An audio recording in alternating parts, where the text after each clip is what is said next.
اے دوست تجھے کیا معلوم بازار میں وہ کپڑا پہنچ چکا ہو جسے تیرا کفن بننا ہے.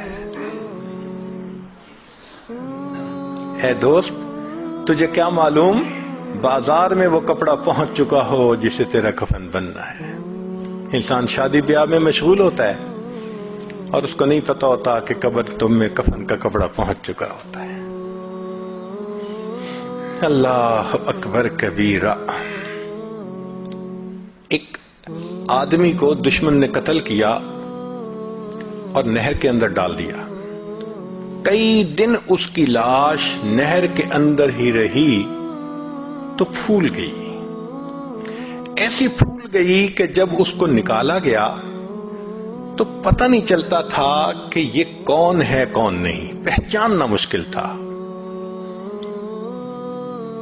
یہ بھی پتہ نہیں تھا کہ کس شہر کا ہے.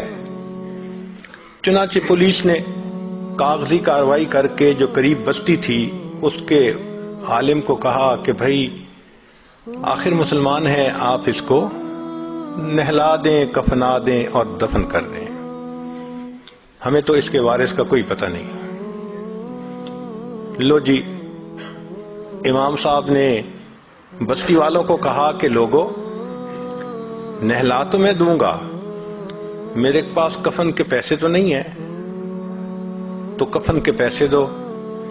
دیہاتی علاقوں میں لوگوں کے پاس کھانے پینے کے لیے چیزیں تو ہوتی ہیں، سپینڈنگ کیپیسٹی نہیں ہوتی، کیش نہیں ہوتا. انہوں نے کہا مولانا اعلان کر دو مسجد میں.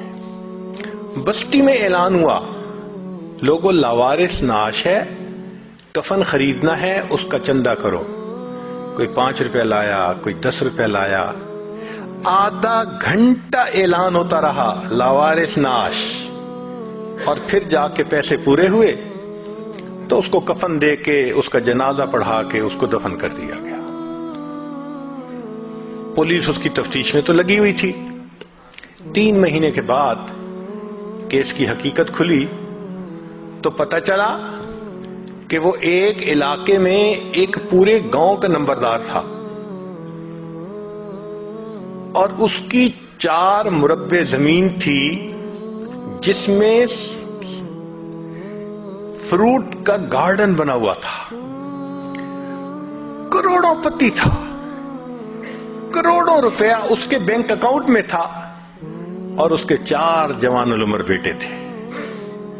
4 بیٹے ہیں، کروڑوں پتی ہے، بینک میں کروڑوں روپیہ ہے، لیکن اس کو کبھی پتہ نہیں تھا جب میں مروں گا میرے کفن کے لیے آدھا گھنٹہ چندہ کیا جائے گا. وارث مان نہ کری وارثاں دا، رب بے وارثا کر مارتا ہے. فرماتے ہیں کہ اے وارث تو اپنے وارثوں کا مان نہ کرنا، اللہ تعالیٰ کبھی کبھی بندے کو لاوارث کر کے مار دیا کرتے ہیں. کیا پتہ کس حال میں موت آئے. اس لیے نبی اسلام نے فرمایا کن فی الدنیا کأنک غریب او عابر السبیل. دنیا میں ایسے زندگی گزارو جیسے کوئی مسافر ہوتا ہے یا جیسے کوئی پردیسی ہوا کرتا ہے. جو پردیسی ہوتے ہیں نا ان کے ذہن میں ہر وقت ہوتا ہے ہم نے واپس جانا ہے. ہم بھی یہاں پردیسی ہیں. ہر وقت یہ سوچ رہنی چاہیے کہ ایک دن ہم نے واپس اپنے وطن جنت جانا ہے، مگر غفلت آ جاتی ہے. اور غفلت بھی کیسی کہ بندے کو مرنا یاد ہی نہیں.